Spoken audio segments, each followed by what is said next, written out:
Hai semuanya, selamat datang di channel YouTube Garuda IDN. Berikut ini kami akan membagikan kumpulan berita timnas terbaru nih, diantaranya sebagai berikut. Rilis juga, inilah formasi Indonesia versus Arab Saudi pada 9 Oktober mendatang. Pelatih Jepang sampai melongo melihat dua amunisi baru, yakni Miliano Jonathan dan Mauro Zylstra. Namun sebelum lanjut ke pembahasannya, alangkah baiknya untuk tekan tombol like dan subscribe-nya ya guys. Jika sudah, mari kita lanjut.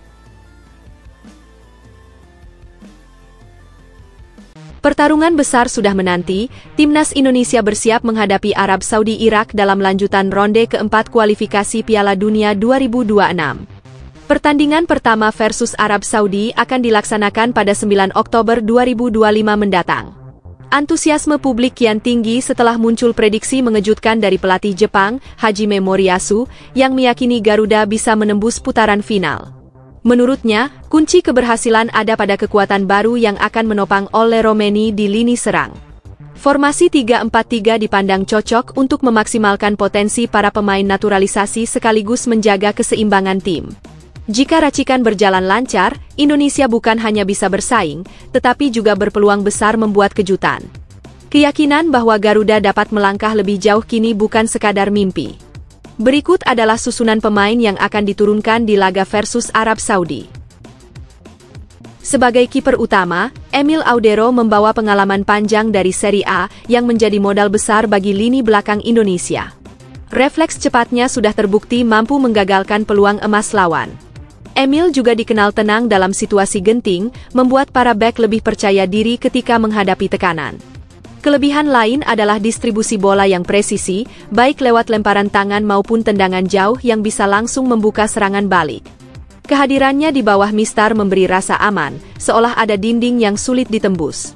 Emil diharapkan bukan sekadar penjaga gawang, melainkan juga pemimpin lini pertahanan yang mampu mengarahkan rekan-rekannya. Dengan mental baja dan jam terbang tinggi, ia siap menjaga gawang tetap steril di laga krusial. Beralih ke lini belakang, akan ditempatkan 3 orang pemain untuk mengisi posisi jantung pertahanan. Mereka adalah Jai Itzes, Rizky Ridho, dan Kevin Dix. Di jantung pertahanan, Jai Itzes adalah figur utama yang bisa diandalkan. Tubuh jangkung dan duel udara yang kuat menjadikannya momok bagi penyerang lawan, terutama ketika situasi bola mati. Jai tidak hanya bertugas menghentikan serangan, tetapi juga piawai mengawali build-up dari belakang. Operan vertikalnya sering menjadi awal lahirnya peluang berbahaya. Ketegasannya dalam melakukan tackle membuat lawan enggan terlalu lama membawa bola di dekatnya. Di luar aspek teknis, Jai juga dikenal memiliki jiwa kepemimpinan yang kental. Ia kerap memberi instruksi dan menjaga fokus rekan setim. Kombinasi antara fisik, kecerdasan membaca permainan, serta mental baja menjadikannya pondasi kokoh yang memayungi sektor pertahanan Garuda. Kemudian, Rizky Ridho tampil sebagai bek muda yang semakin matang. Meskipun usianya belum setua rekan setimnya, Ridho punya pengalaman internasional yang membuatnya berani menghadapi striker kelas dunia. Karakter agresif namun terukur membuatnya sering berhasil merebut bola tanpa harus melakukan pelanggaran. Kecepatan penyembuhannya menjadi nilai lebih, karena ia mampu menutup ruang ketika lawan mencoba menusuk dari sisi kiri. Ridho juga memiliki naluri mencetak gol lewat sundulan saat situasi bola mati. Kehadirannya dalam formasi 3 bek memastikan lini belakang tetap seimbang antara kekuatan fisik dan kelincahan. Dengan dedikasi tinggi dan daya juang tanpa kompromi, Ridho siap membuktikan dirinya sebagai pilar penting di laga-laga besar. Dan nama Kevin Dix menambah dimensi lain di lini pertahanan Indonesia.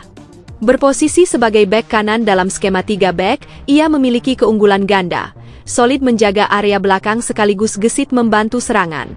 Mobilitasnya memudahkan tim dalam transisi cepat, baik bertahan maupun menyerang. Kedisiplinan Dix juga patut diacungi jempol, karena jarang sekali kehilangan posisi. Ia punya insting membaca arah pergerakan lawan, sehingga kerap memotong bola sebelum bahaya datang. Selain itu, keberaniannya maju hingga sepertiga lapangan lawan sering menghadirkan opsi tambahan bagi lini tengah. Dengan pengalaman di kompetisi Eropa, Kevin menjadi bek yang bukan hanya tangguh, tetapi juga cerdas dalam mengatur ritme permainan. Untuk mengisi lini tengah, Kelvin Verdong, Joe Pelupesi, Tom Haye, dan Sandy Walsh dipercaya untuk menjadi gelandang di laga kali ini. Di lini tengah, Kelvin Verdong menjadi pengisi sayap kiri dengan kemampuan bertahan dan menyerang yang seimbang. Ia bisa menjaga area flank agar tetap aman, sekaligus melancarkan umpan silang akurat ke kotak penalti. Daya juangnya tinggi, membuatnya tak segan naik turun sepanjang pertandingan. Verdong juga mampu melakukan kombinasi cepat dengan winger kiri sehingga serangan dari sisi tersebut lebih bervariasi. Kelebihannya ada pada stamina yang nyaris tak habis, memungkinkan dia tetap konsisten hingga menit akhir. Dalam formasi 4 gelandang, peran Kelvin sangat vital, menjadi penghubung antara sektor pertahanan dengan lini depan. Energi, kecepatan, dan determinasi menjadikannya motor penggerak di sisi lapangan. Sebagai gelandang bertahan, Joe Pelupesi bertugas menjaga keseimbangan permainan. Ia dikenal disiplin menjaga area depan bek, memastikan lawan tidak bebas menembus jantung pertahanan. Joe piawai dalam melakukan pressing cepat sehingga bola bisa segera direbut kembali. Selain itu, ia pandai mengatur alur dengan umpan-umpan sederhana namun efektif. Keberadaannya membuat gelandang lain lebih leluasa bergerak menyerang, karena tahu ada sosok yang siap menutup ruang ketika bola hilang.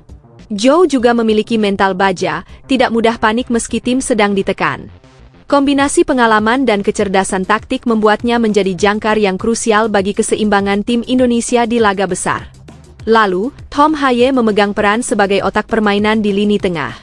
Ia punya kemampuan mengatur tempo, kapan tim harus bermain cepat atau melambat untuk menjaga kontrol. Umpan-umpannya tajam dan penuh visi, seringkali memecah konsentrasi lawan. Tom juga mampu melepaskan tembakan jarak jauh yang berbahaya jika diberi ruang.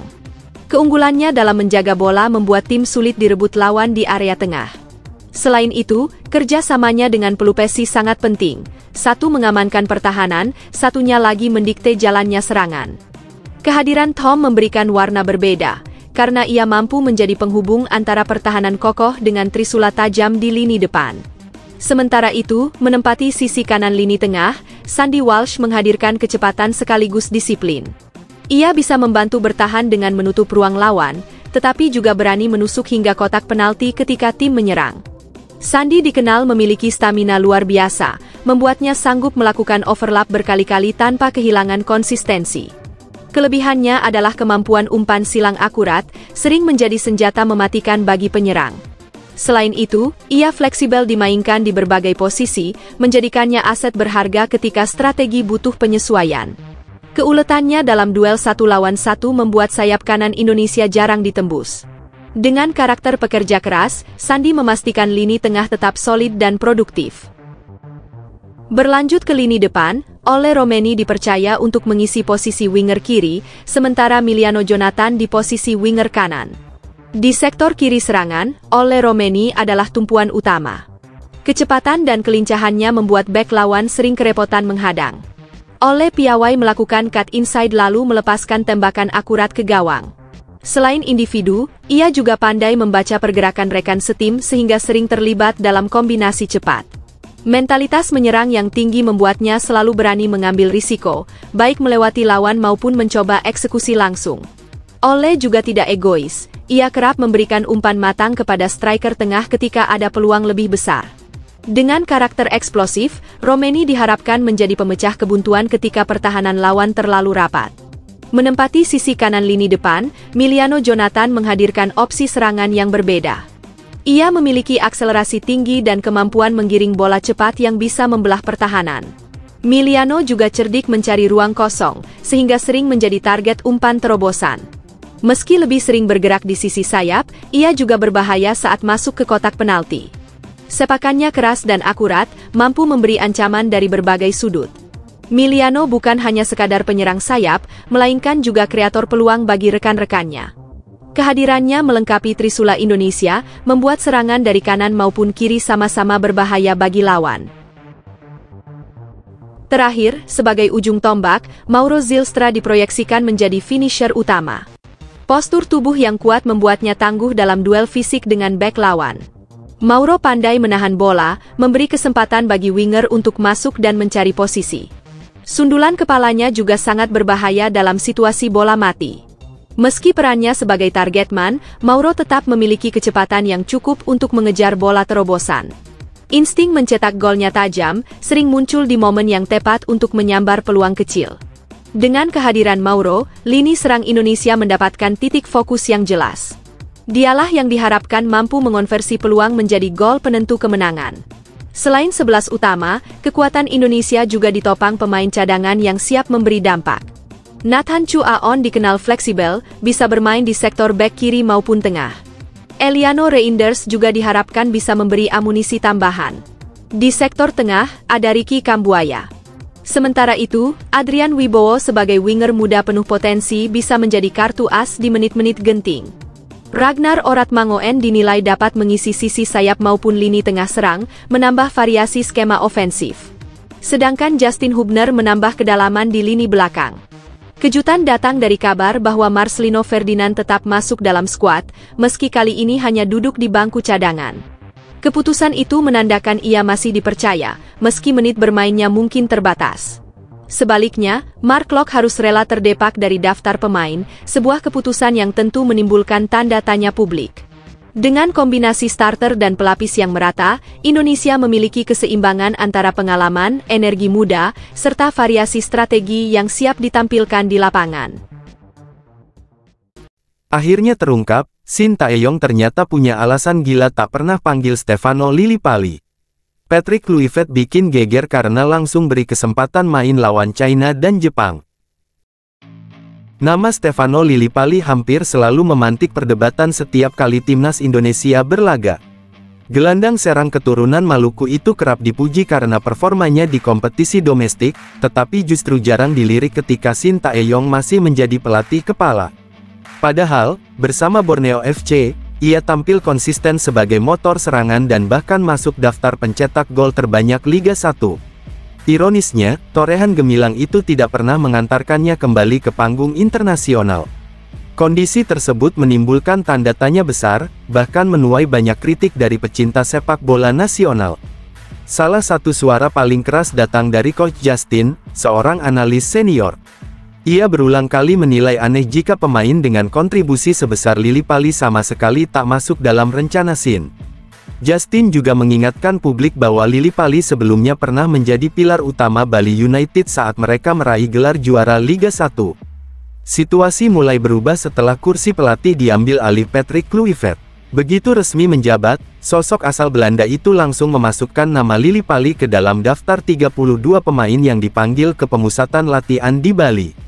Keputusan tersebut seolah menjawab keraguan publik, karena tak hanya sekadar bergabung dalam TC, Lillipali akhirnya menembus skuad inti untuk menghadapi dua lawan besar di kualifikasi Piala Dunia, China dan Jepang. Kesempatan itu benar-benar ia dapatkan. Saat melawan China, Lillipali turun selama 6 menit terakhir. Walau singkat, itu sudah cukup membuktikan bahwa pintu timnas kembali terbuka. Pada pertandingan berikutnya menghadapi Jepang, jatah bermainnya bertambah hingga 30 menit, masuk menggantikan Joey Pelupesi. Momen tersebut menunjukkan bahwa Patrick Kluivert masih melihat nilai lebih dari seorang Lillipali, meski usianya tak lagi muda. Pertanyaan kemudian muncul, mengapa Shin Tae-yong menutup peluang begitu rapat? Jong Seok-seo, mantan penerjemah Shin, pernah memberi petunjuk. Menurutnya, gaya permainan Lillipali lebih terlihat ketika bertanding ketimbang di sesi latihan. Hal inilah yang mungkin membuat Shin beranggapan bahwa sang gelandang tidak sesuai dengan skema yang ia inginkan di lapangan. Meski begitu, kenyataan bahwa pelatih baru justru memberi kesempatan membuat diskusi semakin hangat. Ada yang menilai Shin terlalu kaku dengan pilihannya, sementara yang lain percaya Kluivert lebih terbuka dalam membaca potensi. Pada akhirnya, keberhasilan Lillipali menembus skuad utama menjadi bukti bahwa ia masih layak bersaing di level tertinggi. Pertanyaannya kini, siapa sebenarnya yang lebih tepat dalam menilai kapasitas Stefano Lillipali, Shin Tae-yong yang mengabaikannya, atau Patrick Kluivert yang memberinya kepercayaan? Resmi jadi WNI, Mauro Niels Zijlstra siap guncang Asia dengan seragam Garuda. 3 bintang putri Indonesia diproyeksikan tembus Piala Dunia 2035.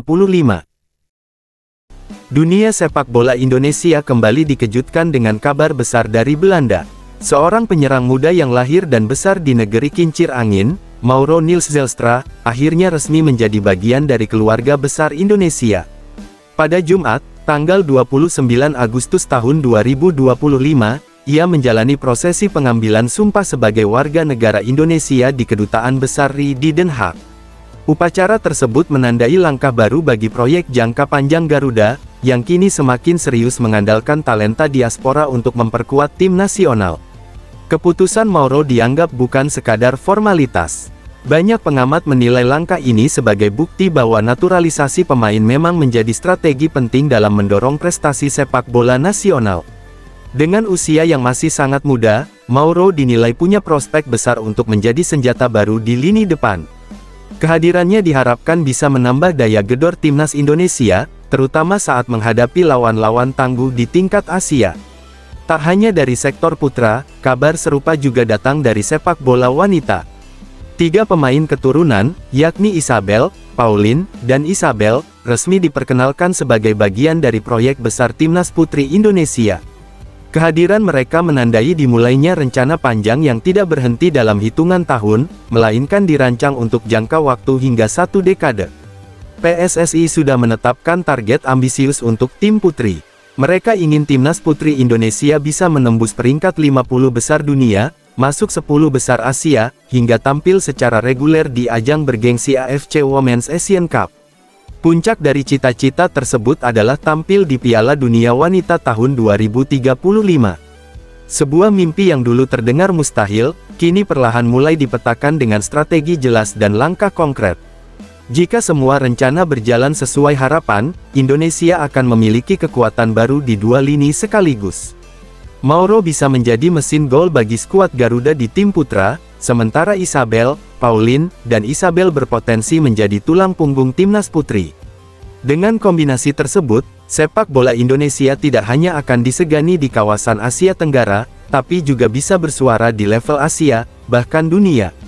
Meski begitu, tantangan tentu tidak ringan. Mauro masih harus membuktikan bahwa ia mampu beradaptasi dengan iklim kompetisi di Asia. Di sisi lain, 3 Srikandi baru juga harus menegaskan diri layak menjadi fondasi kuat bagi kebangkitan timnas wanita. Namun satu hal yang pasti, tonggak baru sudah ditancapkan.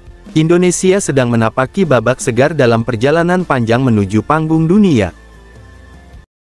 Emil Audero bungkam Jay Izzes di derby panas Serie A, Cremonese hancurkan Sassuolo di menit akhir. Duel Garuda di Italia berakhir dramatis, kini keduanya bersatu demi timnas Indonesia. Pertemuan 2 pilar timnas Indonesia di Serie A musim ini langsung mencuri perhatian publik. Emil Audero, kiper utama Cremonese, berhasil mengalahkan rekan senegaranya, Jay Izzes, yang tengah melakoni debut bersama Sassuolo. Laga yang digelar di Stadion Giovanni Zini pada Jumat malam itu bukan sekadar pertandingan liga, melainkan derby spesial bagi para pecinta Garuda. Sejak menit awal, atmosfer pertandingan sudah memanas. Emil tampil tenang di bawah mistar, menepis beberapa peluang lawan dengan refleks cepatnya. Sementara di sisi lain, Izzes yang berdiri kokoh di jantung pertahanan Sassuolo berusaha menahan serangan gencar tim tuan rumah, berduet dengan bek Bosnia, Tarik Muharemovic. Namun, pengalaman dan soliditas Cremonese lebih terasa di lapangan. Pertandingan berjalan ketat. Cremonese unggul lebih dulu lewat gol Filippo Terracciano pada menit ke-37, yang kemudian digandakan oleh Franco Vazquez 2 menit berselang. Sassuolo sempat bangkit setelah jeda, melalui sepakan Andrea Pinamonti di menit ke-63 dan gol sang kapten, Domenico Berardi, pada menit ke-73. Ketika skor seolah akan berakhir imbang, Manuel De Luca muncul sebagai penentu. Golnya di menit akhir membuat stadion bergemuruh, sekaligus memastikan kemenangan dramatis 3-2 untuk tuan rumah. Bagi Jay Izzes, debutnya terasa pahit. Ia tampil penuh determinasi, tetapi hasil akhir belum berpihak. Sebaliknya, Emil Audero merayakan kemenangan dengan penuh sukacita. Lewat unggahan di Instagram pribadinya, ia menegaskan bahwa start positif Cremonese bukanlah keberuntungan semata. Sebelumnya, tim promosi ini bahkan sempat menaklukkan AC Milan dengan skor 2-1. Kini, dengan 6 poin dari 2 pertandingan, Cremonese mantap berada di puncak klasemen. Kondisi sebaliknya dialami Sassuolo. Setelah takluk dari Napoli 0-2 di pekan pertama, kini mereka masih tertahan di dasar klasemen tanpa satu pun poin.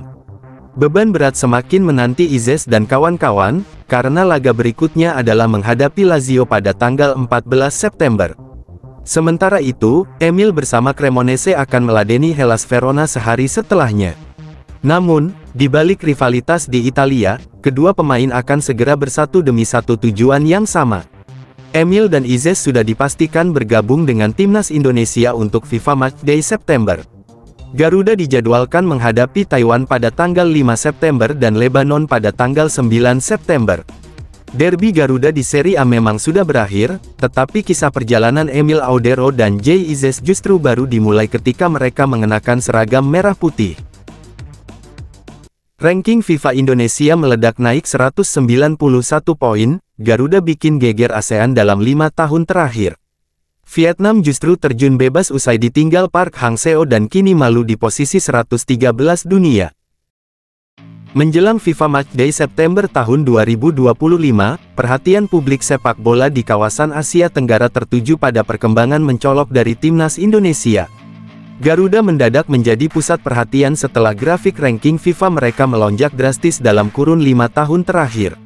Perubahan ini bukan sekadar statistik, tetapi sebuah fenomena yang mengguncang peta kekuatan regional. Perjalanan luar biasa itu bisa dilihat dari angka. Pada September tahun 2020, Indonesia masih tercecer di peringkat 173 dunia, sebuah posisi yang membuat banyak orang pesimis dengan masa depan sepak bola nasional. Namun, hingga Juli tahun 2025, loncatan fantastis terjadi.